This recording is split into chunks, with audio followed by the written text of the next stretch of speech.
Hi everyone, welcome back to another episode from Crazy Gamer. Today I'm going to be guiding you through how to delete friends on Knives Out. If you want to remove or delete a friend from Knives Out, then first of all open up the Knives Out game on your device and then tap on the Friends tab, which is located at the top right next to the mail icon, and then you will end up in your friend list. To delete a friend from your friend list, go ahead and tap on the little menu button at the bottom left, and there in the pop-up click on delete. Now select the friend you want to delete from the list and tap on the little human icon right next to them, and in the pop-up click on delete to confirm the deletion.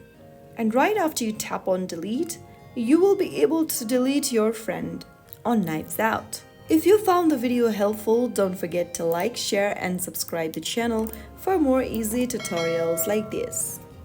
I'll see you in the next video. Thank you for watching.